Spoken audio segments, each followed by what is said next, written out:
Bismillahirrahmanirrahim. Assalamualaikum warahmatullahi wabarakatuh. Alhamdulillah wassalatu wassalamu ala Rasulillah wa ala alihi wa sahbihi wa man walah. Wa asyhadu an la ilaha illallah wahdahu la syarikalah wa asyhadu anna Muhammadan abduhu wa rasuluh. Amma ba'd. Fa marhaban wa ahlan wa sahlan bikum fi hadha ad-dars ats-tsani min durusi an-nahwi fi al-mustawa ats-tsani 'ashar. Ya, kita berjumpa kembali untuk melanjutkan pembelajaran nahwu untuk kelas 12. Masih dari kitab Al-Muqaddimah Al-Ajurrumiyah. Di mana sebelumnya sudah disampaikan bahwa di kelas 12 sebenarnya kalau dilihat lagi kurikulum kita masuk ke bab mansubat ya. Bukan marfu'at. Pada kesempatan kali ini saya ingin mengajak antum untuk mengenal sejauh mana pentingnya mengenal baik itu marfu'at ataupun mansubat atau majrurat. Karena isim yang merupakan satuan dari kalimat i'rabnya ada 3. Satu, kondisi rafa disebut dengan marfu'. Kadang isim itu di-i'rab dengan nasab, maka nanti dikenal dengan mansub. Kemudian isim itu mungkin saja mendapat hukum jar disebut dengan majrur. Isim yang kita dapatkan dalam kalimat sepanjang atau sependek apapun redaksinya tidak akan keluar dari 3 ini. Ya, apakah dia dalam keadaan marfu ataukah dalam keadaan mansub, apakah dalam keadaan majrur. Maka sangat penting bagi talibul ilmi, talibul arabiyyah, talibul nahwi an ya'rifa wa an yulimma bihadhihi bihadzal i'rab. Taib.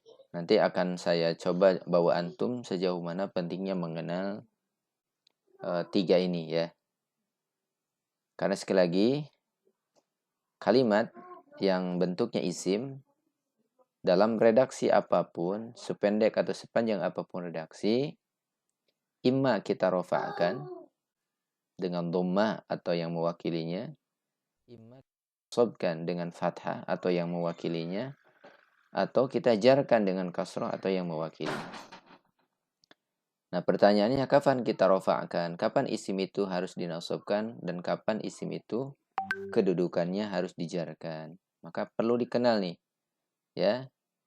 Marfu'at yaitu kedudukan kalimat yang mendapati hukum rafa, mansubat kedudukan kalimat yang mendapat hukum nasab, atau majrurat kedudukan kata yang mendapati hukum jar sehingga disebut majrurat. Taib fi hadzal kitab fi al-muqaddimah al-ajurrumiyah dzakara al-muallif ya bab marfu'at secara khusus, kemudian bab mansubat secara khusus dan bab majrurat secara khusus. Marfu'at tidak keluar dari 7. Fa'il, naibul fa'il, mubtada, khabar, isim kana wa khatwa, khabar inna wa khatwa, at-tabil marfu'. Dan saya sudah singgung di pertemuan yang lalu ya. Nah, di kelas 12 semester pertama ini mestinya di mansubat ya. Al-mansubat. Kapan isim dinasabkan?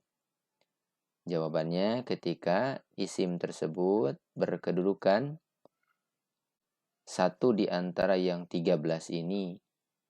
Jadi ketika kalimat atau kata tersebut dalam rangkaian kalimat berkedudukan satu di antara yang 13 ini, maka dia mendapati hukum nasab. Kita nasabkannya dengan apa? Dengan alamat-alamat nasab yang sudah kita pelajari terlebih dahulu ya. Taib apa saja yang 13? Ada maf'ul bi, ada maf'ul mutlaq, ada maf'ul li ajli, ada maf'ul ma'ah, ada maf'ul fihi, ada khabar kana, dan selanjutnya sampai at-tabi' lil matsub. Nah, nanti akan kita pelajari satu demi satu ini ya insyaallah di kelas 12 ini. Kemudian kadang kedudukan sebuah kata itu mendapati hukum jar. Ya, maka kita jarkan, kita kasrahkan. Kapan? Ada 3 bentuknya. Majrur karena huruf jar sebelumnya, majrur karena dia diidhofahkan, dia jadi mudhof ilaih. Kemudian majrur bittaba karena dia mengikuti isim yang majrur. Ya, nah.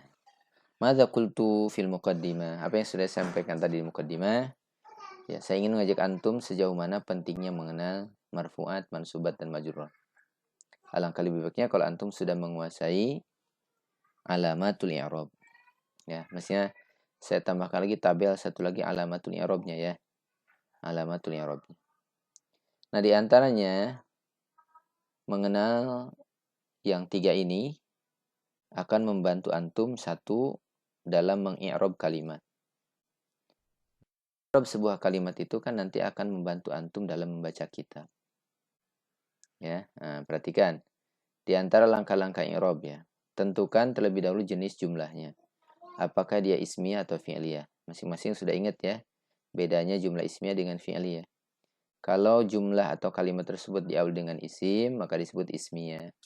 Kalau kata kerja di awal kalimat disebut fi'liyah. Ya, ini insya Allah sudah tidak asing. Ya, atau masih ada yang bingung. Ismiyah itu kalimat pertamanya isim. Fi'liyah kalimat pertamanya fi'il. Ya, nah, nanti akan dicontohkan. Setelah menentukan antum, oh ini jumlah ismiyah nih, karena awalnya isim. Oh ini jumlah fi'liyah karena awalnya fi'il. Yang kedua, tentukan kedudukan kata pada jumlah tersebut. Nanti kan kalimat itu terdiri dari satuan kata. Nah, kata yang ingin kita ketahui i'rabnya, apakah rofa, nasab atau jar itu, dia mendapat kedudukan apa? Ya, kedudukannya sebagai apa gitu. Nah, kedudukan sebagai apa itu ini. Kalau bicara nasab misalnya, apakah dia sekarang sedang jadi maf'ul bi, objek, atau maf'ul mutlak dan lain sebagainya. Sehingga kalau antum sudah paham kedudukannya ini, maka antum nasabkan gitu. Atau kalau bab marfu, nih isim yang saya ingin ketahui robnya itu apakah kedudukannya? Apakah dia sebagai fa'il, naib fa'il atau yang selainnya? Atau ketika antum ingin mengenal majrurat, ya. Nah, demikian. Jadi kenali dia berkedudukan sebagai apa dalam susunan kalimat tersebut. Setelah mengetahui jumlah ismi atau fi'liyah, ya. Nah, setelah tahu kedudukannya, berikan hukum i'rabnya. Oh, ini maf'ul bih ini objek, hukumnya mansub, kan gitu. Hukumnya mansub nantinya. Oh, dia sebagai isim inna. Nah, isim inna termasuk dalam tabel mansubat, berarti isim inna itu harus dinasobkan, itu hukumnya. Kedudukannya dia sebagai isim inna, hukumnya mansub. Nah, setelah tahu kedudukan dan hukum, tentukan tanda i'rabnya, harokat atau huruf. Misalnya kalau nasab identik dengan fathah, ya fathahkan sudah. Kalau rofa identik dengan dom, berarti dhammahkan kalimat tersebut. Kalau jar identik dengan kasroh, berarti kasrohkan kalimat tersebut. Ini salah satu yang membantu mengenal tabel ini. Harusnya ada dua tabel ya digandengkan, yaitu tabel yang keduanya alamatul i'rabnya sehingga tidak lupa. Insyaallah nanti di kemudian ya. Terus kita gandengkan ini. Tabel ini dengan tabel alamatul i'rab. Kita kasih contoh. Contoh jumlah ismiyah. Apa kaidahnya tadi jumlah ismiyah? Kalimat atau jumlah yang diawali isim. Isim itu identiknya kata yang menunjukkan makna orang, ya, tumbuhan, hewan, benda. Itu disebut isim ya. Nah, di sini kan belum ada harokat nih. Tapi kan antum bisa baca nih kira-kira mim, dal, ro, sin. Kira-kira dibacanya apa gitu. Kemana arah bacanya. Saya kira masing-masing sudah bisa ngebayangkan tuh. Apalagi kalau ditambahkan tasydid di atas ro-nya. Ya, kita kasih kasroh di bawah ro-nya. Al-mudarris. Kalimat keduanya disebut hadir. Ya, pasti ini akan dibacanya hadir. Nah, yang jadi pertanyaan sekarang, i'rab itu kan di akhir. Apakah saya baca al-mudarrisu atau al-mudarrisa atau al-mudarrisi? Lihat langkahnya tadi. Jumlah. Nah, ini jumlah ismiyah. Tentukan kedudukan kata. Nah, al-mudarris ini mestinya antum sudah paham ya. jika ada isim di awal disebut dengan mubtada. Berarti kalimat al-mudarrisu ini isim di awal jumlah disebut dengan mubtada. Nah, ternyata mubtada itu ada di tabel marfu'. Berarti al-mudarris ini kedudukannya sebagai mubtada. Apa hukum mubtada marfu'? Ya, maka antum haknya atau keharusannya antum itu merofakkan kalimat mudarris ini. Ya. Nah, tinggal setelah ditentukan kedudukannya, hukumnya barusan dirofakkan, tentukan tanda i'rabnya. Nah, i'rabnya rofa dengan dhammah identiknya. Maka al-mudarrisu. Demikian juga dengan kalimat hadir ya. Hadir. Apakah hadirun, hadirin atau hadiron? Lagi-lagi tentukan dia kedudukannya sebagai apa. Jika ada mubtada, penyempurnya disebut khobar ya. Coba lihat.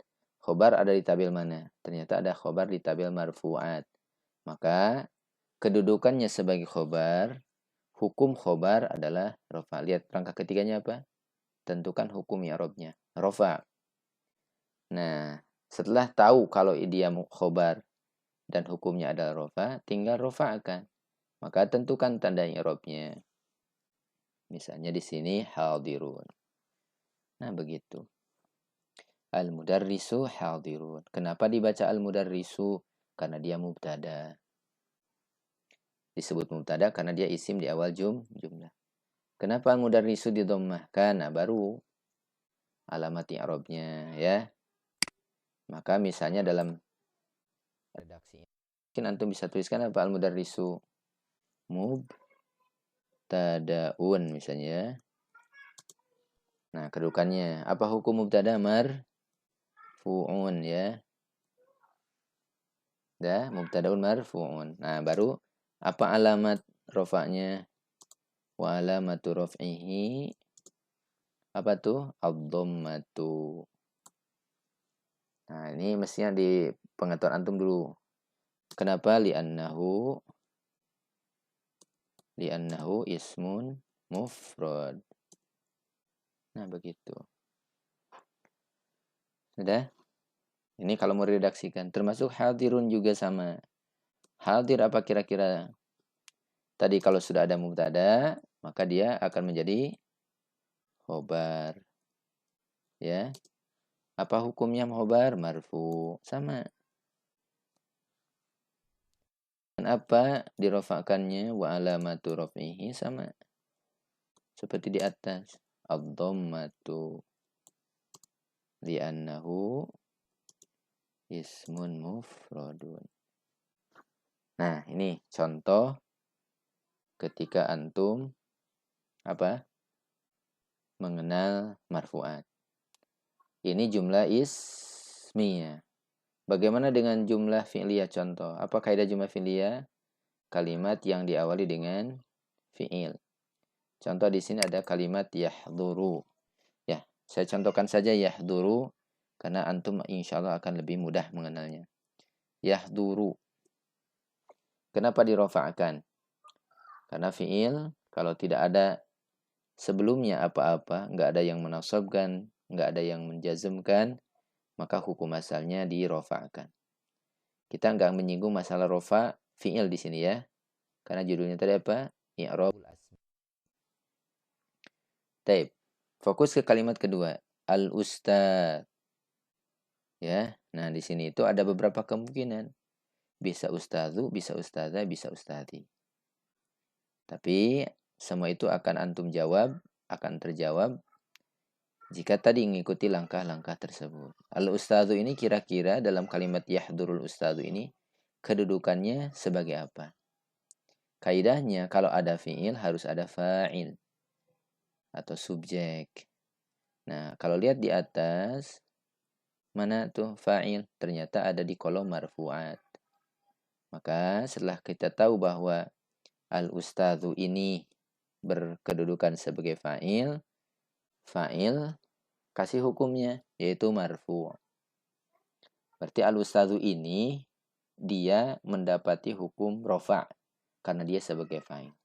Tinggal langkah terakhir di tanda rofa'nya. kasih harokat rofa'nya, kasih alamat rofa'nya.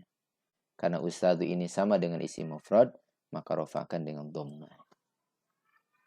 Ya, nggak akan salah antum, nggak akan baca sebentar ini ustadzi, ustazah ya. Yahdurul ustadzu dengan yakin. Kenapa ustadzu? Karena dia fa'il. Fa'il itu kan marfu. Ya, dirofa'kannya di sini dengan dhammah karena dia isim mufrad. Maka kalau antum ingin mengirobkannya, kita lewat yang fi'ilnya ya. Nah, langsung di sini yang ustadzunya. Fa'ilun. Afwan. Fa'il. Nih kedudukannya. Apa hukumnya? Marfu'. Ya, udah. Dia kedudukannya fa'il, hukumnya marfu'. Tinggal tambahkan wa alamatu raf'ihi. Ya, wa alamatu raf'ihi ad-dhammatu. Nah, bagi di annahu ismun afwan mufradun. Nah, begitu. Ya. Ini kalau marfu'at.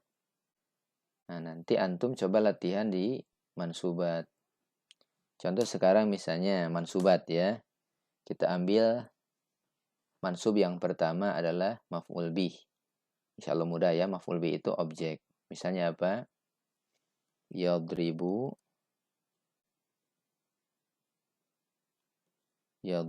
waladu al jidaro ya. Nggak ada harokat. Kira-kira apa nih harokatnya? Yadribu. Fi'il mudhari kalau nggak ada yang menasabkan atau menjazmkan, maka rafa'kan dengan dhammah. Nih walad, anak. Kira-kira dia sebagai apa kedudukannya? Maka jawabannya sebagai fa'il atau subjek. Fa'il ada di tabel marfu'. Maka rafa'kan dengan dhammah karena mufrad. Ya? Nah sekarang al-jidaru, ri mungkin. Tapi semua kemungkinan akan tertepis ketika antum mengetahui. Satu, apa kedudukan jidar di sini? Apa kedudukan kalimat jidar? Kita telusuri. Ini fi'il, kata kerja. Ini fa'il subjeknya. Dan kata kerjanya, yadribu, ini memerlukan objek. Ya, transitif verb ya. Atau fi'il muta'addi. Kata yang memerlukan objek. Karena belum sempurna. Orang masih bertanya, apa yang dipukul oleh si anak tersebut? Maka jawabannya, bahwa yang dipukul anak adalah jidar. Maka jidar ini posisinya sebagai maf'ulun bihi atau objek. Nah, lihat ke atas. Maf'ul bihi itu ternyata ada di mana? Di kolom mansubat. Berarti setelah jidar ini kedudukannya sebagai maf'ul bih, maka hukumnya nasab. Ya, ingat maf'ul bih hukumnya nasab. Tinggal antum tandai kenasabannya. Jidar ini isim mufrad. Isim mufrad mansubnya dengan fathah. Nah, begitu. Ya, yadribul waladu al-jidara. Nggak akan salah ya. Nah, sekarang bagaimana kalau di i'rab kalimat jidarnya ini? Ya. Kita i'rab kalimat jidarnya. Ingat, yang kita i'rab kalimat jidarnya ya. Yadribunya kita lewat, al-waladunya sudah tadi, fa'il marfu sama dengan ini. Nah, jidaro, tadi apa kedudukannya? Maf'ulun. Maaf. Maf'ulun bihi. Nah, maf'ul bihi objek. Apa hukumnya maf'ul bihi mansub? Nah, begitu. Tinggal antum kasih harokat tandanya, alamat nasabnya. Wa alamatu nasbihi. Jidar ini karena isim mufrad. Al-fathatu ya. Kenapa? Li'annahu afwan. Li'annahu sama tadi ismun mufradun. Nah, begitu. Ini membantu. Jadi ketika antum bingung membaca ini marfu, mansub atau majrur, antum telusuri dulu nih apa kedudukannya. Setelah sebelum memahami ini jumlah ismi atau fi'liyah nih. Kemana nih arah pembicaraan tersebut ya. Lagi-lagi memang pasti dibantu dengan pengetahuan kosakata antum. Ketika faham terjemah kalimat tersebut, faham nih, bisa menelusuri satuan katanya dia sebagai apa.